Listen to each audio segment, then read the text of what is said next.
Eldorado do Sul, cidade localizada na região metropolitana de Porto Alegre, foi duramente atingida pelas enchentes de maio de 2024.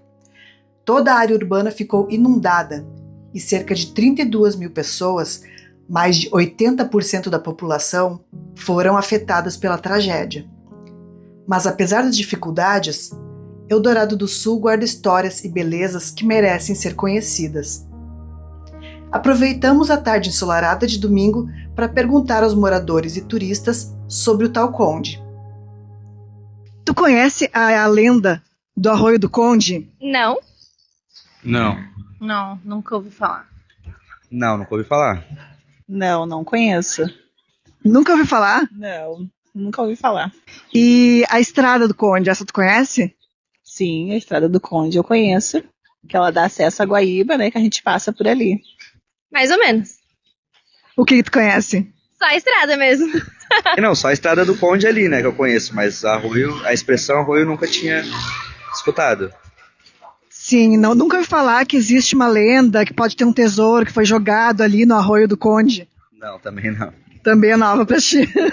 A Estrada do Conde eu já passei algumas vezes, mas não sobre a lenda. Já passou muitas vezes por ali. Sim, já passei várias vezes, mas não sabia que tinha uma lenda ali. E tu já ouviu falar sobre esse tal de Conde do Arroio que eles falam? Não, nunca ouvi falar. A gente às vezes nem sabe o porquê que as coisas têm os nomes que tem, mas nunca ouvi falar. Não faço nem ideia. Obrigada. Pelo que percebemos, poucas pessoas conhecem a Estrada do Conde. Muita gente não sabe onde fica o tal arroio, e quase ninguém ouviu falar da lenda.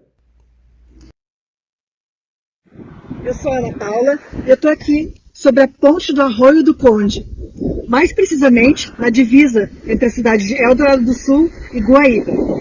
Existem relatos de que sobre as profundezas das águas desse arroio foi jogado um tesouro muito precioso há muitos e muitos anos atrás.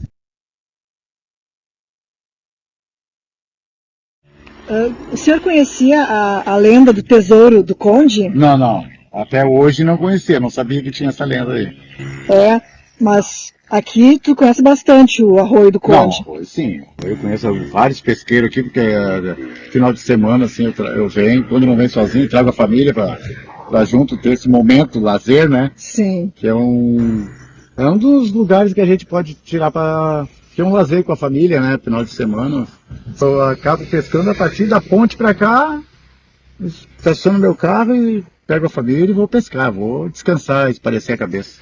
Eu resido no bairro Colina, em Guaíba. E eu venho pescar aqui já há muitos anos, desde que eu era jovem, há uns 30 anos atrás eu já pescava aqui. E sempre gostei, sempre foi um lugar que ninguém incomoda, liberado para pescar.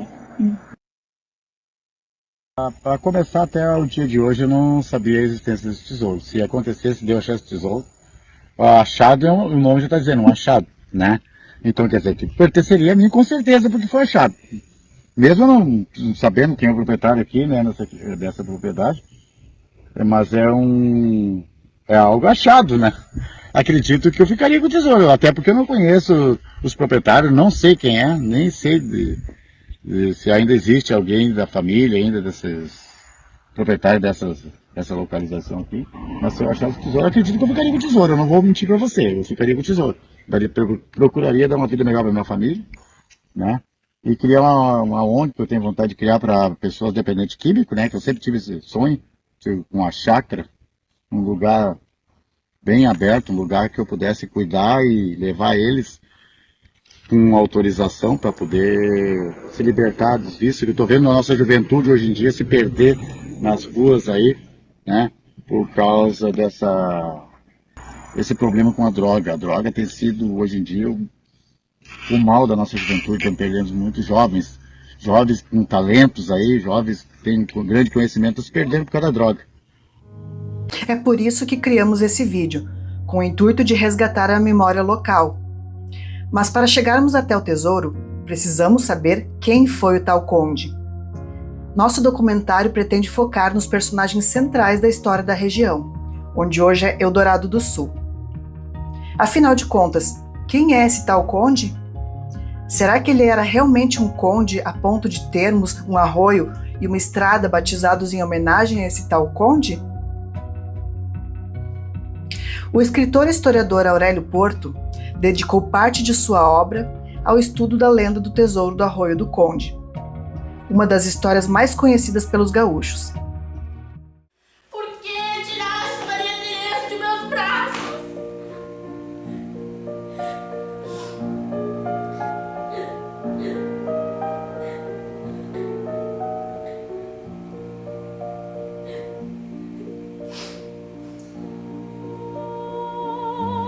Isabel Francisca, chegou o instante de revelar-te o mistério da origem dessa criança por quem choras, flor ainda não bem desabrochada para a vida. Lembras-te da cruz que ela trazia e das letras que ali estão assinaladas? Olha, aqui as tem.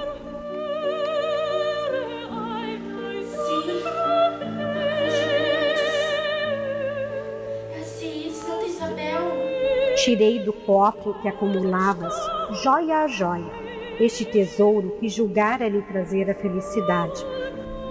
Fui eu quem mandou que a levasse.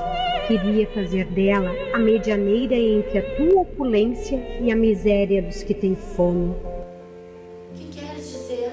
Tu me compreenderás, Isabel Francisca, o gaúcho do campo, filho da terra livre, que veio salpicado de sangue e barbárie para subir a escada da redenção que o amor lhe estendia e que morreu nos braços dela como um crucifixo salvador, é o símbolo de uma raça que surge, retemperada no próprio barbarismo para as horas heróicas que o futuro lhes reserva. E essa raça se espalhará impondo aos que vierem de todos os confins do mundo as suas tradições gloriosas, os seus costumes lendários, o seu caráter altivo, o seu amor à liberdade.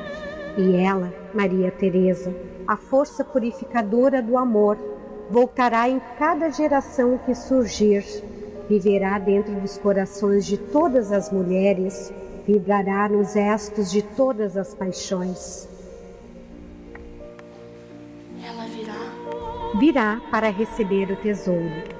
No local em que ela submergiu, no Arroio do Conde, existe uma galeria subterrânea que termina em paredes estratificadas de hulha. Deposita ali o teu cofre. Tudo o que nele existe poderá desaparecer, mas este outro tesouro incalculável, que ali ficará assinalado, não desaparecerá nunca. Vai, Isabel Francisca, cumpre o imperativo destino.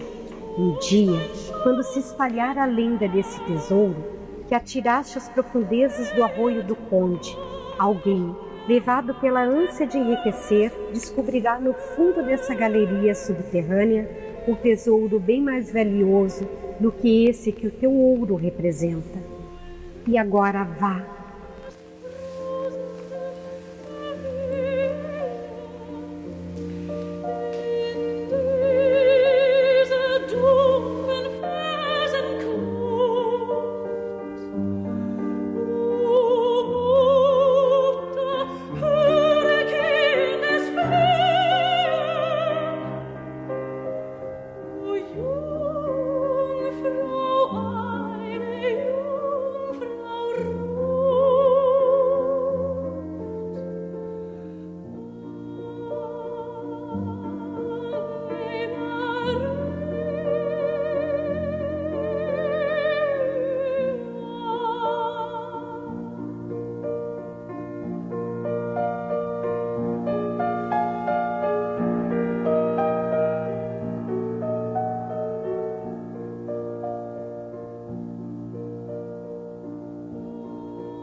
Para Porto, a lenda não era apenas uma curiosidade folclórica, mas também parte importante da memória coletiva do Rio Grande do Sul, pois mistura fatos históricos, lembranças de guerra e tradições orais.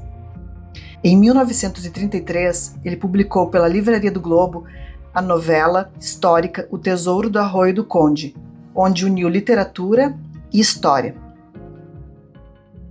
Na época, o historiador Souza Doca comentou essa obra, lembrando que a novela histórica é um gênero que o escritor combina o real com o possível.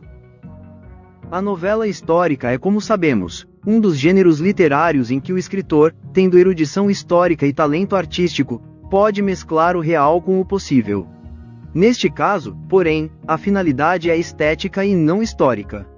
Aurélio Porto preencheu aquela finalidade, fez obra de arte e, ao mesmo tempo, realizou trabalho de sociólogo, porque atingiu um de seus objetivos, que era o de esboçar um estudo sobre a formação do Rio Grande do Sul.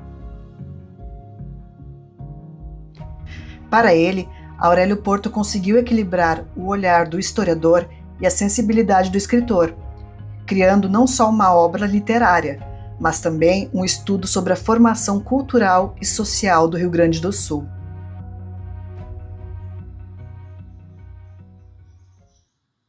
Quem foi Manuel Bento da Rocha?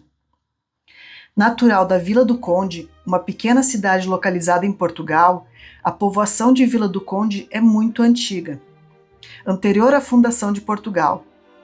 E muito antes de existir Portugal, essa região já era conhecida como Vila do Conde. Manuel Bento da Rocha foi um dos primeiros colonizadores da região de Pelotas, no Rio Grande do Sul. Ele se destacou como comerciante, grande proprietário de terras e figura proeminente na sociedade local. Manuel Bento da Rocha inicialmente se estabeleceu na região de Pelotas, por volta de 1750, no chamado Rincão das Pelotas, que havia conseguido por meio de carta de Sesmaria, uma concessão de terras da coroa portuguesa. Em 2 de abril de 1755, recebeu por carta de Sesmaria do governador Gomes Freire de Andrada terras nos campos do Gutural de Arroios, onde já tinha construído moradias e começado a cultivar as terras. Já em 1762, batizou a charqueada lindeira ao arroio, a que deu o nome de Conde, sua terra natal. Em 22 de maio de 1771, foi nomeado capitão da Companhia da Nobreza da Ordenança, da freguesia de Nossa Senhora da Conceição do Continente, do Rio Grande. Esse título indica que ele tinha o mais elevado comando militar local, sobre capitão-mor da região. Manuel Bento, o nosso conde, também adquiriu terras relevantes na região de Pelotas, junto com sua esposa, Dona Isabel Francisca da Silveira.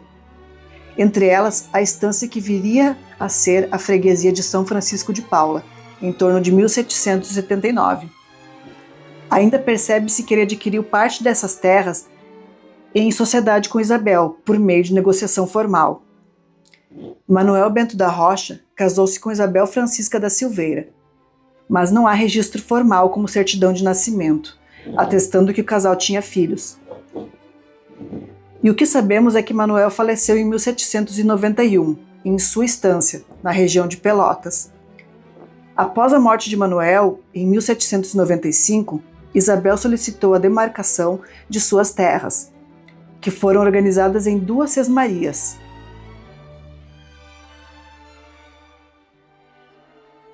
Isabel faleceu em 1822. Sua estância acabou herdada pela sobrinha neta Maria Regina da Fontoura, que era casada com João Duarte Machado. Isabel Francisca da Silveira era açoriana, filha de Antônio Furtado de Mendonça e Isabel da Silveira, e tinha 8 irmãos. Antônio, nascido na Ilha do Faial, e Isabel da Ilha Terceira. Tiveram todos os filhos ainda antes de partirem para a América. Naquela época, os casamentos eram usados como forma de manter ou melhorar a posição social, que não dependia apenas de dinheiro. Os 4 filhos do casal fizeram casamentos vantajosos, e nossa estancieira, Isabel Francisca da Silveira, casou-se com o mais rico e influente, que acabou se tornando o líder do grupo. Dividir partes das terras entre parentes era uma forma de garantir a proteção do patrimônio de invasões, e coube às irmãs de Isabel Francisca essa missão.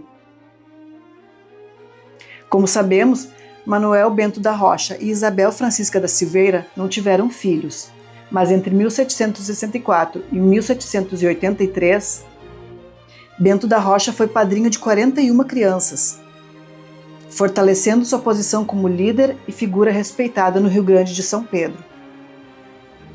Esse gesto ajudava a formar uma nova geração de homens bons do continente e representava seu capital social. No século XVIII, ser padrinho não era só uma questão religiosa. Os homens bons, que eram os mais ricos e influentes da comunidade, costumavam apadrinhar muitas crianças para criar laços de amizade e alianças entre famílias. Esse costume aumentava o prestígio do padrinho e dava vantagens tanto sociais quanto políticas.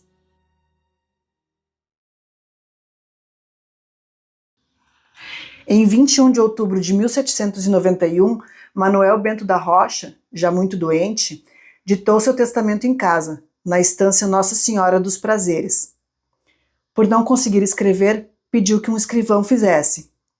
Ele declarou ser capitão-mor do continente do Rio Grande, natural de São Bento da Vargem, Vila do Conde, Braga, Portugal, filho de Ângela Leite.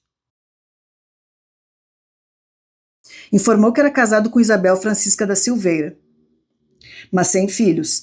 Como católico, pediu que fosse enterrado com o hábito de São Francisco por ser devoto da Ordem Terceira.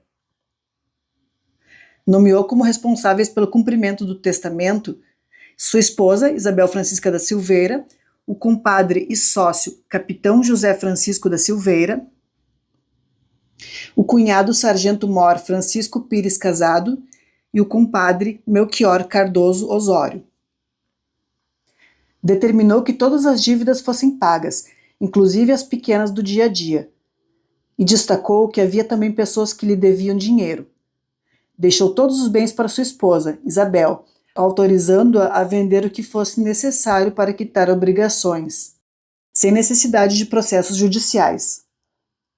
No testamento ainda consta a estância de Santa Isabel das Pedras Brancas, distrito de Porto Alegre, onde compreende a região de Eldorado do Sul, São Suci e Medianeira, onde Manuel Bento mantinha como sócio seu compadre o capitão José Francisco da Silveira, onde criava e abatia o gado, além de contar com a mão de obra escrava, conforme consta nos registros de testamento. É nessa região que por muito tempo se fala sobre a lenda de um tesouro escondido no Arroio do Conde, afluente do Jacuí, em seu livro intitulado O Tesouro do Arroio do Conde. Aurélio Porto destaca que, em outubro de 1931, os jornais de Porto Alegre divulgaram que estavam sendo feitas buscas para encontrar esse tesouro. Um dos donos de terras próximos ao arroio chegou a contratar um mergulhador com escafandro para procurar, mas as pesquisas não tiveram resultado. Há documentos com registros de que Manuel Bento teria se instalado em 1753 com um negócio de criação de gados no Tramandaí, em cujo local compraram uma instância por 4.500 cruzados, com limitada porção de animais bovinos e cavalares. O local de que foi o primeiro povoador deve ter sido nas proximidades da atual Lagoa dos Quadros, município de Conceição do Arroio, atual cidade de Osório. Os campos litorâneos não eram bons para a criação de gado em grande escala. Por isso, Manuel Bento da Rocha arrendou a Estância Grande em Viamão, pagando R$400 mil por ano. Mais tarde, entre 1767 e 1779, tornou-se dono da fazenda, de Monte Alegre, em Porto Alegre. Depois comprou as estâncias de Nossa Senhora do Terço e de Santa Isabel, entre o Arroio do Conde e o Arroio dos Ratos, com terras, gado e cavalos. Como tinha muitos animais, também adquiriu o Rincão de Pelotas, onde instalou cerca de 5.000 cabeças de gado. Além da riqueza, teve papel político, sendo vereador em várias ocasiões e ocupando cargos importantes na administração da colônia. A obra de Aurélio Porto nos traz alguns questionamentos. Uma vez em que na lenda sobre o tesouro do Arroio do Conde, o casal teria criado uma menina, Maria Teresa, como sua filha, após ela ter sido deixada na porta do casal. Contudo, não há registros oficiais sobre o batismo de uma menina com esse nome sobre a filiação do casal. Antes disso, a Câmara Municipal era responsável por cuidar dos expostos. A Roda dos Expostos, criada para cuidar dessas crianças, apoiada pela administração portuguesa, só foi inaugurada em 1838. Nesse ponto, precisamos ter um olhar atento à circulação de crianças. No antigo regime, as crianças podiam passar por vários lares até chegar à idade adulta. Como já vimos anteriormente, Manuel Bento da Rocha teria apadrinhado mais de 40 crianças. E o tesouro do Arroio do Conde realmente existiu? Essa é a pergunta que você deve estar fazendo agora. O que sabemos é que no período colonial, o Rio Grande do Sul era uma região estratégica entre Brasil, Uruguai e Argentina. Muitos rios e arroios, como o Arroio do Conde, eram usados para transporte de gado, produtos e, às vezes, mercadorias escondidas ou contrabandeadas.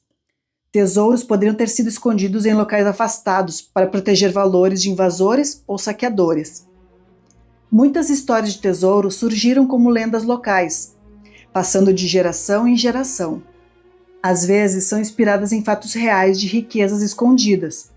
Outras vezes apenas serviam para despertar curiosidade ou fama de um lugar.